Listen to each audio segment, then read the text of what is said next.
Et essentiellement, il y a une grosse partie de ta job qui est de documenter ta vie. Moins qu'avant, mais oui. Absolument. Ça a été ma chaîne YouTube, dans sa première forme, si on veut, c'était une télé-réalité auto-filmée. Je me présentais au quotidien, voici ce que j'ai acheté à l'épicerie, voici mes hauts, voici mes bas. Vraiment un journal intime que je mettais out there sur Internet.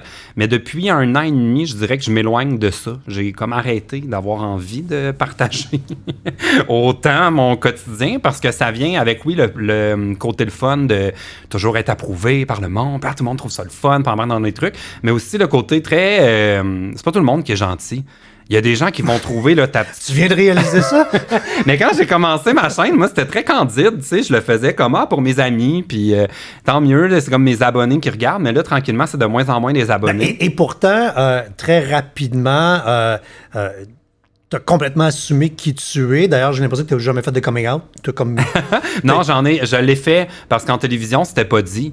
La raison pour laquelle en tout cas, une des raisons qu'on m'a donné pour ne pas m'engager en télévision, on m'a dit t'es trop maniéré, t'es trop efféminé, on veut pas de gay, t'as besoin de travailler ta virilité, tout ça. Ah ouais, deviens un homme pour faire de la TV. On m'a même conseillé des coachings avec des metteurs en scène ou vraiment pour... parce que j'ai l'image dans ma tête de la cage aux folles. Quand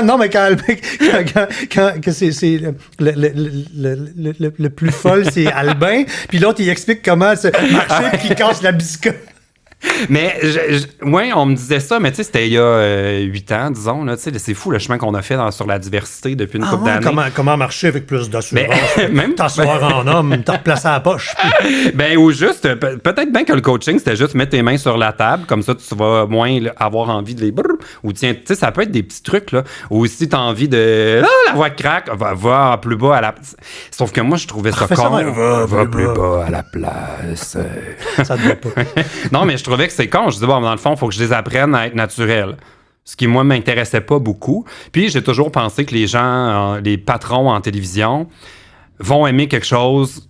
En fait, ils vont jamais apprécier quelque chose tant qu'ils l'ont pas vu et qu'ils l'ont pas vu avoir du succès. C'est pas des gens qui prennent des risques. C'est un des milieux que je connais où il y a le moins de créativité au monde. On penserait que c'est des artistes en télévision. Puis non, c'est des gens qui appliquent une recette. Ils veulent ce qu'ils ont vu, ce qui a du succès. Ça fait des années que j'explique aux gens en télévision, c'est pas juste vos enfants qui m'écoutent sur YouTube, mais ils vont toujours penser que c'est leurs enfants qui m'écoutent sur YouTube. Ça fait que moi, quand on m'a dit que j'étais trop efféminé, j'étais comme, bon, ben fuck you. Moi, je vais aller sur YouTube, je vais être efféminé, puis ce sera ça. Fait que oui, il y a eu un travail à faire entre l'année où on m'a dit ça, où j'étais comme offusqué, parce qu'il y a personne qui veut se faire dire t'es trop gay. Surtout comme souvent c'est dit comme une insulte. Là. Oui. Fait que moi, j'ai grandi en me faisant dire qu'être gay, c'est pas supposé être ça. Là, dans le travail, on me dit être gay, c'est ce qui te nuit.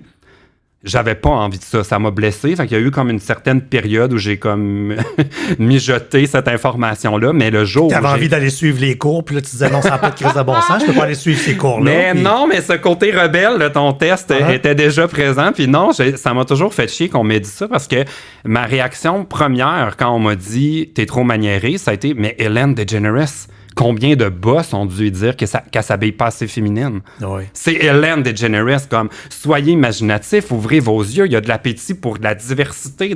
Le public a envie de voir autre chose.